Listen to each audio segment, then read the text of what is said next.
გავრცელებული დაავადებების მოგვარების გზები, ბოლოდროინდელი აქტუალური სამედიცინო თემები, დარგის პროფესიონალების და ექსპერტების პრაქტიკული რჩევები. ეთერშია გადაცემა თეთრი ხალათი.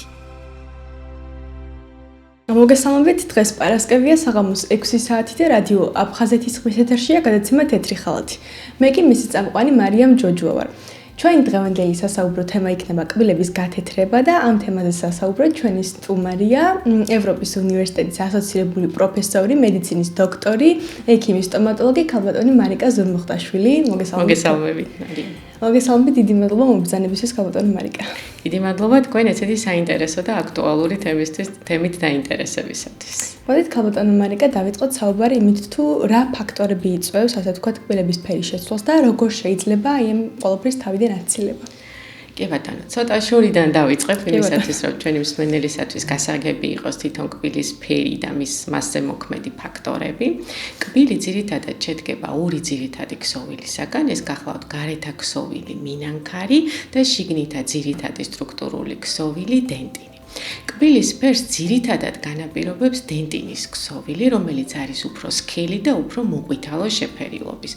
ხოლო გარედან არსებული მინანქარი უფრო თხელია, უფრო ნახევრად გამჭვირვალე ელფერი აქვს და უფრო ასე რომ წარმოვიდგინოთ, ალამაზებს, ბუნებრივ ბზინვარებას აძლევს და უფრო სიცოცხლეს სცემს კბილის ქსოვილებს. ძირითადად კბილის ფერი შეიძლება იყოს განპირობებული გენეტიკურადაც, როგორც მაგალითად კანის ფერი, თმის ფერი, თვალების ფერი არის განპირობებული გენეტიკურად და დამოკიდებულია სწორედ დენტინის სისქეზე, მის სტრუქტურაზე, სიმკვრივეზე და მასში პიგმენტების შემცველობაზე. ამიტომ ბუნებრივადაც ზოგიერთ ადამიანს, ვისაც უფრო სქელი მინანქარი აქვს, მინანქარი უფრო მეტად აძლევს მოთეთრო ელფერს კბილს, უფრო გადაფარავს დენტინის სიყვითლეს და ამიტომ ვისაც გენეტიკურად უფრო სქელი მინანქარი აქვს, მისი კბილები გენეტიკურად და ბუნებრივად უფრო თეთრად გამოიყურებიან, ხოლო სხვა ადამიანებში, უფრო თხელი მინანქარის მქონე ადამიანებში შეიძლება კბილებს უფრო მოყვითალო ელფერი ჰქონდეს. თუმცა დროთა განმავლობაში გარკვეული გარეგანი ფაქტორების ზემოქმედების შედეგად კბილების ფერი იცვლება. პირველი არის, რა თქმა უნდა, ასაკი, იმიტომ რომ ასაკთან დაკავშირებით სწორედ ეს გარეთა მინანქრის ფენა, რომელიც უფრო თეთრ და კაშკაშა ელფერს ძენს კბილებს, მინანქარი ცვდება, ნაკლებად გადაფარავს დენტინს და გამოანათებს კბილების სიყვითლე უფრო შიგნითა ფენებიდან. ამიტომ ასაკთან ერთად ბევრი პაციენტი ამბობს, რომ მათი კბილები უფრო გაყვითლდა. გარდა ამისა არსებობს გარეგნული ფაქტორები, როგორიც არის მაგალითად საკვებში და სხვადასხვა სახის სასმელებში არსებული საღებავი ნივთიერებები, ქრომოფორები, რომელიც ასევე ცვლიან კბილის ფერს. მაგალითად, ყველაზე ცნობილი ასეთი ნივთიერება და სასმელი, რომელსაც ძალიან ხშირად მოვიხმართ, ეს გახლავთ ყავა, ასევე შავი ჩაი, ასევე სხვადასხვა სასმელები, გაზიანი სასმელები, რომლებიც შეიძლება რომ სხვადასხვა მუქი შეფერილობის იყოს. ასევე ისეთი პროდუქტები, როგორიც არის მაგალითად სოიოს соуსი, რომელსაც ასევე ყავისფერი შეფერილობა აქვს. ყველა ამ პროდუქტების მოხმარება უფრო აჩქარებს, ასე ვთქვათ, კბილების გაყვითლების პროცესს. ამიტომ თუ ჩვენ საკვებ და სასმელ რაციონში შევამცირებთ ასეთი პროდუქტების მიღება, შესაბამისად უფრო დიდხანს გვექნება შანსი, რომ შევინარჩუნოთ კბილების ბუნებრივი სითეთრე. გარდა ამისა, რა თქმა უნდა, თამბაქო და ნიკოტინის მოხმარება, რომელიც ასევე უარყოფითად აისახება კბილების ფერზე და ასევე კბილების ჰიგიენის ნაკლებად დაცვა ხელს უწყობს კბილების ქსოვილებზე ამ ნივთიერებების უფრო დიდხანს შენარჩუნებას და კბილების ფერის სამწუხაროდ უფრო სწრაფ ცვლილებას. რა არის კბილის გათეთრება, რომ მოგვახსენოთ ქალბატონო მარიკა და აი როგორ მუშაობს, ასე ვთქვათ, ეს პროცესი? კი ბატონო.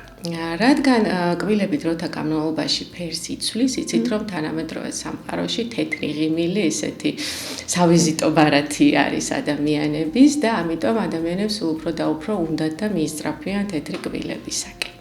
აქედან გამომდინარე, თანამედროვე სტომატოლოგიამ შეიმუშავა კბილების გათეთრების მეთოდები, თუ როგორ შევცვალოთ პაციენტების ბუნებრივი კბილების ფერი უფრო თეთრისაკენ.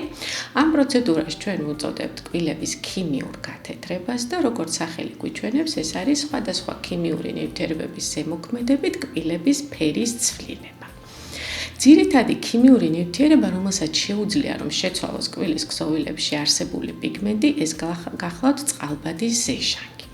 და ძირითადად ქიმიური გამათეთრებელი საშუალებები ემყარება სწორედ წყალბადის ზეჟანგის ზემოქმედებას. წყალბადის ზეჟანგი შეიძლება კბილების ზედაპირზე, ასე ვთქვათ, მიწოდებული იყოს ორი სხვადასხვა ქიმიური ნივთიერების სახით, ეს გახლავთ უშუალოდ წყალბადის ზეჟანგი ან კარბამიდის პეროქსიდი, რომელთა მოქმედების მექანიზმი არის ერთნაირი. საბოლოო ჯამშიც კარბამიდის პეროქსიდი წყალბადის პეროქსიდამდე დადის ქიმიური რეაქციით. ხოლო უშუალოდ წყალბადის პეროქსიდის ზემოქმედების მექანიზმი ასეთია, რომ ჩაუღრმავდეთ ცოტა უფრო ქიმიურ ფორმულებს, თუ კი არ გადავღლით ჩვენს მსმენელს. წყალბადის პეროქსიდი კბილის ქსოვილებში დიფუზიისას იშლება თავისუფალ რადიკალებად, რომლებიც უკავშირდებიან კბილის ქსოვილებში არსებულ პიგმენტებს, ცვლიან მათ ქიმიურ სტრუქტურას, გარდაქმნიან მათ უფრო დაბალმოლეკულურ ქიმიურ ნაერთებად, რომელიც სხვანაირად აირეკლავენ სინათლეს და შესაბამისად ცვლიან კბილის გარეგნულ იერსახეს უფრო მოთეთრო ელფერისაკენ. ეს არის ძირითადად ყველა ქიმიური გათეთრების მოქმედების მექანიზმი. ეს ქიმიური ნივთიერებები კბილზე თავსდება ხოლმე სხვადასხვა გელების სახით, სხვადასხვა მეთოდები არსებობს ამ გელების აპლიკაციის და ამაზე ოდნავ მოგვიანებით ვისაუბრებ, თუმცა ძირითადი მექანიზმი გახლავთ ის, რომ გელის სახით კბილის ზედაპირზე მოთავსებული წყალბადის პეროქსიდი ცვლის კბილის პიგმენტების სტრუქტურას, რაც საბოლოო ჯამში კბილის ოპტიკურ თვისებებზე აისახება და კბილები უფრო თეთრ ელფერს იცენენ. დიახ. ქალბატონო მარიკა, როგორც ვიცით, ადამიანები ხშირად მართავენ სახლში კბილების გათეთების, ასე ვთქვათ, პროცედურას და რომ მოგახსნათ განსხვავება რა არის სახლში გამოყენებულ საშუალებებსა და ასე ვთქვათ, პროფესიონალ წმენდას შორის. კი ბატონო. აქაც ცოტა შორიდან შემოვული და ვიტყვი, რომ ზოგადად გათეთრების საშუალებები არსებობს პროფესიონალური გათეთრების საშუალებები, რომელთა გამოყენებაც ხდება ექიმის კონსულტაციის შემდეგ, ექიმის დანიშნულებით და ექიმის უშუალო ჩარევითა და კონტროლით და არსებობს ისეთი საშუალებები, რომელთა შეძენაც პაციენტს თვითონ შეუძლია, ადამიანს თვითონ შეუძლია აფთიაქებში სხვადასხვა საიტებზე, ეს შეიძლება იყოს სხვადასხვა საშუალებები, როგორიც არის მაგალითად კბილის პასტები, ან კბილებზე დასაწებებელი სტრიპებს უწოდებთ ხოლმე ასეთი საშუალებები. არის კიდევ ესეთი ფანქარის ტიპის საშუალებები, ხო? და არსებობს ასევე სახში გამოსაყენებელი, ოღონდ ასევე პროფესიონალური საშუალება, რომელსაც პაციენტს აწვდის ექიმი და ექიმის კონტროლითა და ჩარევით ხორციელდება. როგორც ექიმი, როგორც პრაქტიკოსი ექიმი, რა თქმა უნდა, მეტად ვუწევ რეკომენდაციას პროფესიონალური საშუალებების გამოყენებას, იმიტომ რომ მათ შერჩევაში, პაციენტზე, ასე ვთქვათ, მორგებაში უფრო მეტად არის ექიმი ჩართული, შესაბამისად კონტროლიც უფრო მეტია და პაციენტი უფრო დაზღვეულია, რომ მიიღოს მისი სასურველი შედეგი და კონდეს რაც შეიძლება ნაკლები ეფექტები. პროფესიონალური საშუალებები ასევე ორ ჯგუფად შეგვიძლია გავყოთ. ერთი არის ეგრეთ წოდებული საოფისე პროცედურა გათეთრების, რომელშიც პროცედურა თავიდან ბოლომდე ტარდება სტომატოლოგიურ კლინიკაში, სტომატოლოგიურ სავარძელში. ხოლო მეორე ტიპი ასევე პროფესიონალური გათეთრების საშუალებების არის ის, რომელიც შეირჩევა ექიმის მიერ კონსულტაციის შედეგად, შეირჩევა შესაბამისი პროცენტულობის საშუალება, ეს გათეთრების საშუალებები გადაეცემა პაციენტს ექიმის მიერ, უბრალოდ უშუალოდ პროცედურას პაციენტი ახორციელებს სახლში. ამ შემთხვევაში პროცედურა ასეთია, რომ გელი, რომელზედაც დასაწყისში ვისაუბრეთ, თავსდება სპეციალურ გამჭვირვალე კაპებში, რომელიც სტომატოლოგიურ კლინიკაში მზადდება. უბრალოდ ამას ჩვენ პაციენტს ვატანთ სახლში, ამიტომ ეწოდება ამას სახლის გათეთრება და პაციენტი საღამოს თვითონ ათავსებს გელს ამ გამჭვირვალე კაპებში და ათავსებს პირის ღრუში და კბილებზე საათების გარკვეული ხანგრძლივობით, რაც ოღონდ ექიმის კონტროლით და ექიმის კონსულტაციის შემდეგ არის დანიშნული. უშუალოდ საოფისე გათეთრების პროცედურა არის შედარებით უფრო ხანმოკლე დროში, ძირითადად ერთი პროცედურისაგან შედგება ხოლმე დაახლოებით 2 საათი, 2 საათნახევარი ჭირდება საოფისე გათეთრების შესრულებას და პაციენტი მაშინვე სავარძელშივე, აი ამ პროცედურის დასრულებისთანავე ხედავს გათეთრების ეფექტს. რაც შეეხება სახლში გათეთრება დროში შედარებით უფრო ხანგრძლივია, იმიტომ რომ შედარებით დაბალი პროცენტობის გელები გამოიყენება სახლის გათეთრების დროს, იმიტომ რომ შედარებით ნაკლებად კონტროლირებადია, ექიმი არ არის ყოველდღე პაციენტის სახლში, ამიტომ ვარჩევთ ხოლმე შედარებით დაბალი კონცენტრაციის გელებს, რომელთა გამოყენება პაციენტს თვითონ სახლში უსაფრთხოდ შეუძლია.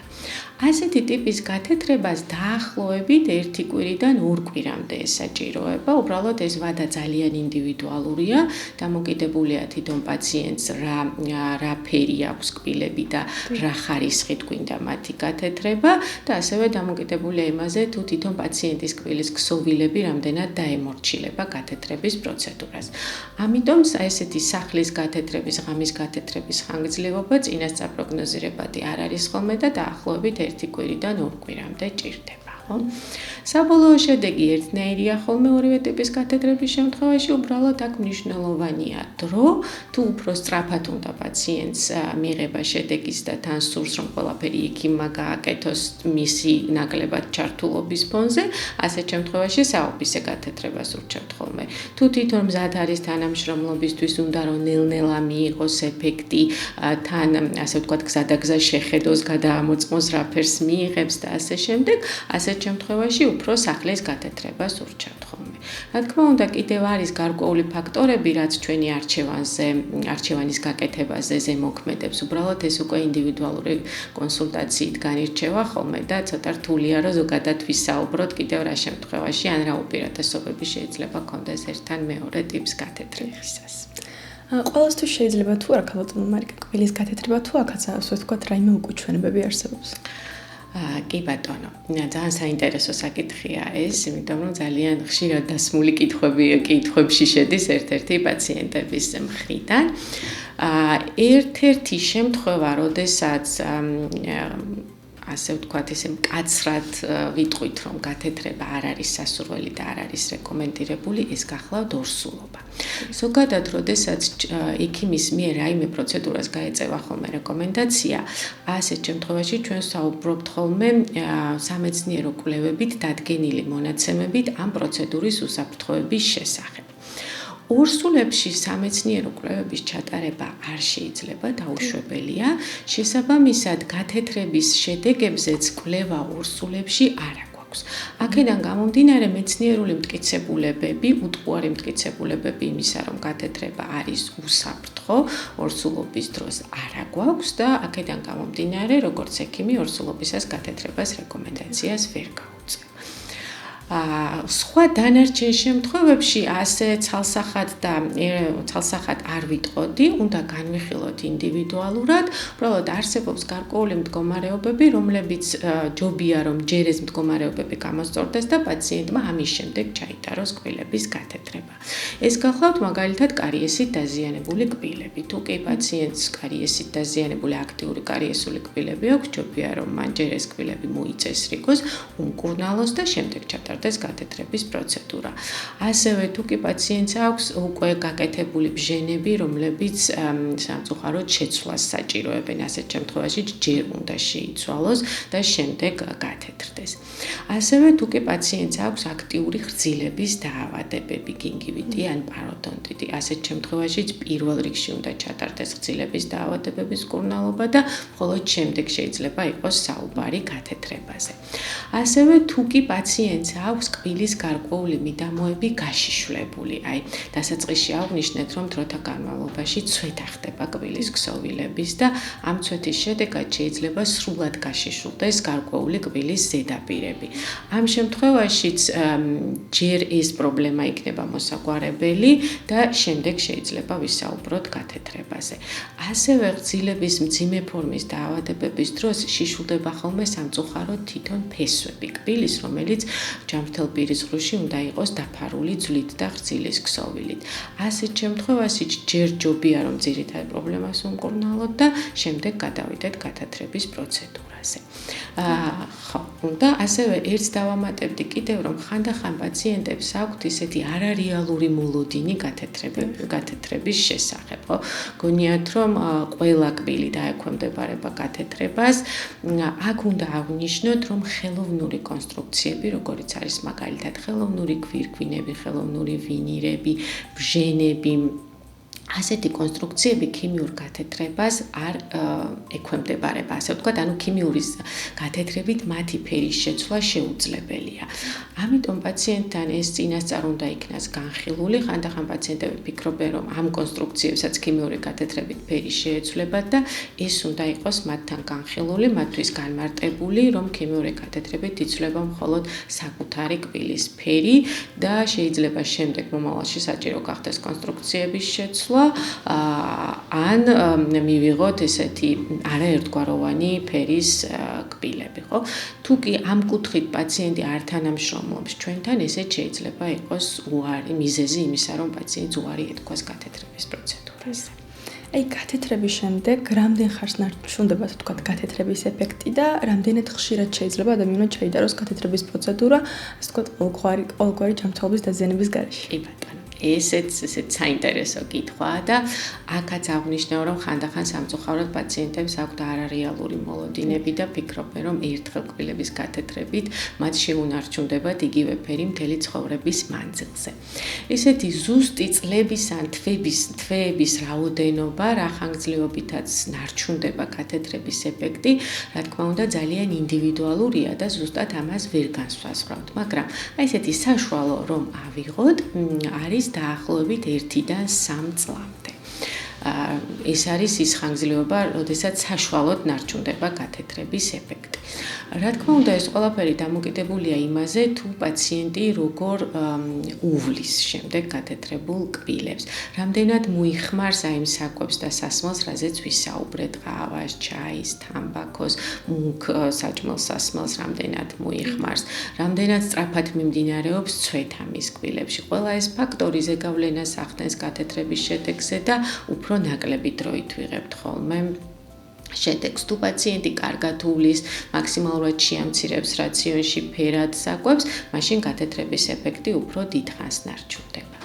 გარდა ამისა, შეიძლება ვთქვათ, გათეთრების შემდეგ გამოვიყენოთ და პაციენტს ვურჩიოთ, რომ გამოიყენოს სპეციალური მათეთრებელი კბილის პასტები, რომელიც ასევე მოეხმარება მას ამ ეფექტის შენარჩუნებაში. გარდა ამისა, შეიძლება კიდევ ჩავატაროთ, აი ვთქვათ, 6 თვის მერე, 1 წლის მერე, ჩვენების და პაციენტის სურვილის და მდგომარეობისგან დამოკიდებულებით, შეიძლება ჩავატაროთ უფრო მოკლევადიანი გათეთრების პროცედურა, ვთქვათ, არა სრულყოფილი და სრულფასოვანი, როგორც პირველ ეტაპზე ჩატარდა, არამედ ესეთი, ასე ვთქვათ, შეგვიძლია დავარქვათ, განმაახლებელი პროცედურა, რომელიც უფრო ნაკლებ ხანს გრძელდება. ესეც შეგვიძლია რომ გავაკეთოთ.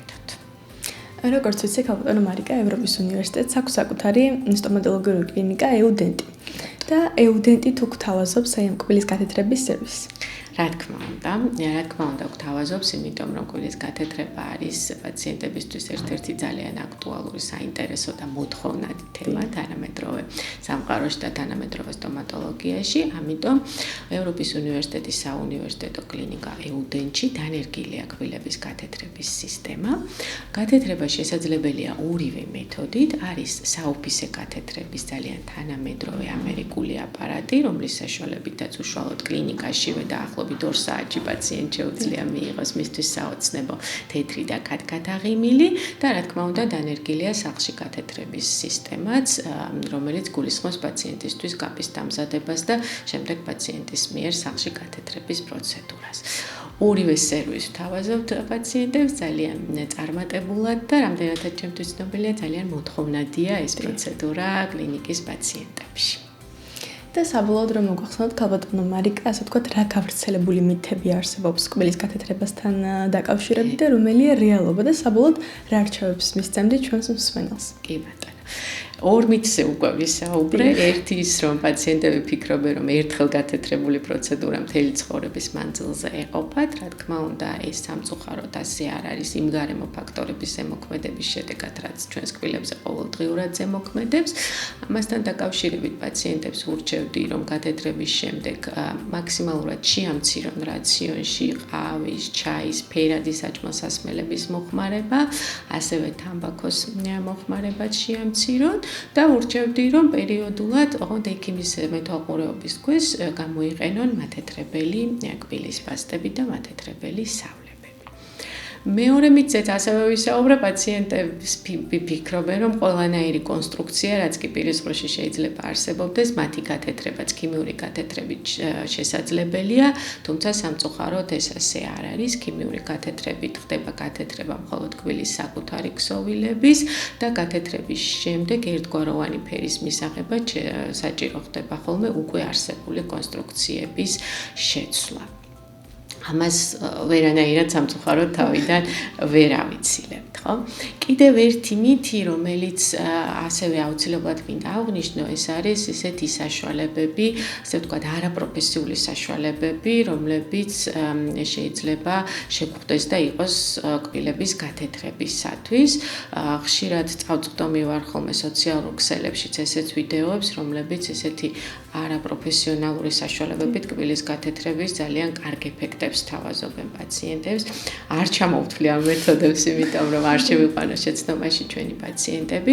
უბრალოდ რაც შემიძლია ვურჩიო არის ის, რომ გათეთრება არის საკმაოდ საპასუხისმგებლო პროცედურა, იმიტომ რომ გათეთრებას ახასიათებს ბევრი გვერდითი მოვლენები, მათ შორის ერთ-ერთი ყველაზე გავრცელებული და ცნობილი ის გახლავთ კბილების მგრძნობელობის მომატება. ასევე შეიძლება ასეთი არაპროფესიონალური საშუალებების და არასწორად გამოყენების შედეგად თვითონ კბილის ქსოვილების სტრუქტურაც კი დავაზიანოთ. ამიტომ ვურჩევდი ადამიანებს, ვინც გათეთრებით არიან დაინტერესებული, რომ მიმართონ აუცილებლად სტომატოლოგს და გამოიყენონ პროფესიონალური გათეთრების საშუალებები, ან გამოიყენონ ისეთი კბილის პასტები და ისეთი საშუალებები, რომლებიც არის აკრედიტირებული და დაშვებული გამოყენებისათვის სხვადასხვა სტრუქტურების მიერ, თუნდაც საქართველოს ჯანმრთელობის დაცვის სამინისტროს მიერ, ან სხვადასხვა ავტორიტეტული ევროპული თუ ამერიკული ორგანიზაციების მიერ. და არ მიმართონ ისეთ მარტივ სახში ადვილად ხელმოსაძიებელ საშუალებებს, რომელთაც გარკვეული ეფექტი შეიძლება იმ წუთისთვის ჰქონდეთ, მაგრამ ამან შეიძლება გამოიწვიოს მათი კბილის ქსოვილების შეუქცევადი დაზიანებები. დიდი მადლობა ქალბატონო მარიკა თქვენ მობრძანებისთვის და ნამდვილად საჭირო საკითხზე საუბრისთვის. მადლობა კიდევ ერთხელ თქვენ ამ ძალიან საინტერესო თემით და აქტუალური თემით დაინტერესებისათვის. ამით ჩვენი გადაცემა დასრულებულია. შევხვდებით შემდეგ პარასკევს საღამოს 6 საათზე. გავრცელებული დაავადებების მოგვარების გზები. ბოლოდროინდელი აქტუალური სამედიცინო თემები. დარგის პროფესიონალების და ექსპერტების პრაქტიკული რჩევები. ეთერშია გადაცემა თეთრი ხალათი.